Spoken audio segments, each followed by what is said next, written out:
Hi guys, welcome to another edition of Pius Chat Show. Before we get into the big Anzac Day game, we must reflect on our disappointing loss against the Saints, boys. It really was. Where did we lose it? Yeah, it was disappointing. Expected good things after that win, North Yeah, against Sydney, really that pumped 1 up. point match, but low effort and stiff. What were the stats that stood out the most, mate? Guys, I'm absolutely ropeable. The big man's not happy. It was an absolute abysmal performance. I was not happy. I don't think any of us were happy. Anyone who went to the game on Easter Sunday. I couldn't enjoy my chocolates on I Easter. could feel the fire coming off the big man. He is really There upset is about this. steam coming out of the ears. I am not happy. And it started with our pressure. Our tackles were disgusting. Numbers were considerably lower than last week. 56 tackles for the whole match. 7 inside 50 That's for the shocking. whole match. Not locking it in. That is not the Hurts. Collingwood that turned up to Sydney the week before. No, it it was wasn't. absolutely disgusting. Yeah, and it was the thing about the Sydney game was they were scrapping in our forward 50 to escape it out, and we just kept pumping it back in. There was none of that this week. No. St Kilda were able to walk it out, There was overuse of the handball. We were plus 17 with the handballs, trying to break through. overdo it. Yeah, we overused the ball a lot. A lot of fumbling, a lot of trying to tap the ball forward. The rather than fumbling being is clean. frustrating. Maybe weren't the boys clean. had too many chocolates. It was Easter, I don't know. Like, they were a bit flat. Yeah, our disposal efficiency again 72%, but we were down by 4% over St Kilda. So it just shows that minimal 3 or 4%. If you're off, Well, that speaks of the league in general. Yeah. It's so even as a competition, and if you're off by a little bit, you're going to get found out. well, the thing that baffles me the most is that we're winning the clearances, the hit-outs. Grundy's having a great year in the ruck. yeah. He's not on his own. Well, the Poor thing that bugger. they're talking about in the media, which Matt will touch on with Media Watch, is that connection that's lacking between the thirds, from defence to midfield to the forwards. So maybe they're not on the same page. No, it doesn't seem that way at all. Alright guys, a lot to talk about in Media Watch. There's so many topics, but I think the most prominent topic was Jeremy Howe's comments on social media saying that there was just too many passengers at our game on Sunday, and I think he's hit the nail on the head there. There was just not enough cohesion. No. You touched on it earlier, not enough synergy throughout the side. A lot of people just wanting to sit back and let the regulars just do the job.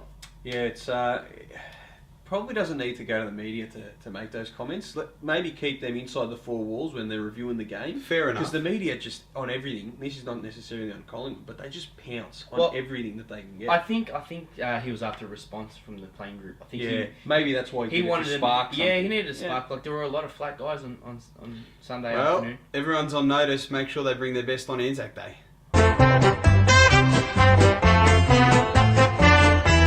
Alright guys, so down at the VFL Saturday afternoon against Coburg, a few guys playing really well. Just got over the line, they did, in the twos, but some signs of guys that can come into the ones. Daniel Wells, obviously the big name. He's got that class by foot, which is clearly something that we're lacking. I think he comes into the side this week. What are some other changes that we can look at? Well, Tom Phillips went out with illness. Yeah, they said that there might have been a flu go through the Yeah, the so club. does he come back into his Yes. regular spot? I think so. Does Blair hold his spot? Tough one. Maybe Josh Lagos gets his debut.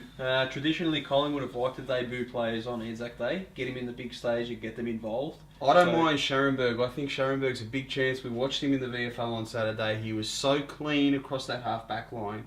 I think perhaps, I hate to say it, but Jackson Ramsey's just had a couple of lower games now. Perhaps he comes back to the twos for a few weeks just to polish up, and Scharenberg gets his opportunity. Now, the one I want to know is big bad Darcy Moore. Oh, Steph, this Steph, is a you contentious... weren't happy about Now him you on know Sunday. how I feel about Darcy Moore. I love him. I think he's a great player. I think he's the future of the club. But I think either he's not playing in the correct position because his tank's not big enough to run all day. He's still young, still a young tucker. Yeah.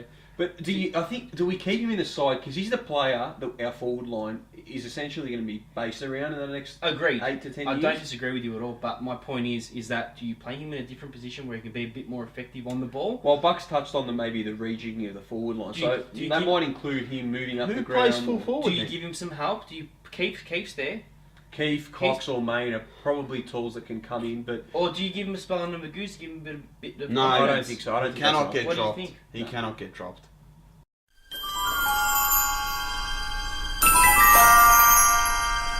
Yeah, alright guys, so in this segment we're going to be reminiscing on our favourite black and white memories, so don't have too many recent memories because of the lack of success. So we'll take it back, and with the week ahead, we'll go through our favourite Anzac Day ones. Matt, kick us off.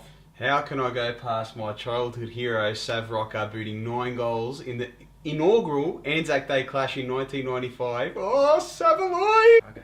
All right, what about you, Steph? Mine goes to the big Paul Medhurst. Ooh, Came over from WA, booted 6 and got himself an Anzac Day medal. 2008. Nice little screamer in the third quarter. All right, I'm going to take it back here, and Dane Swan. Let's get the tissues out, boys, because we miss him. Oh, Swanee, come back. It was 2014. Essendon got out to a start, 5 goals to nothing in the first quarter, levelled it up at half time, and Swanee just took it on from there, winning the game. Notably that fend off on Bagley in the goal. He's just an absolute champion. Swanee, we miss you, mate. Come back. Oh, Swanee, come back. Alright, guys, make sure you join us down here on Tuesday to support the boys. Go Pies!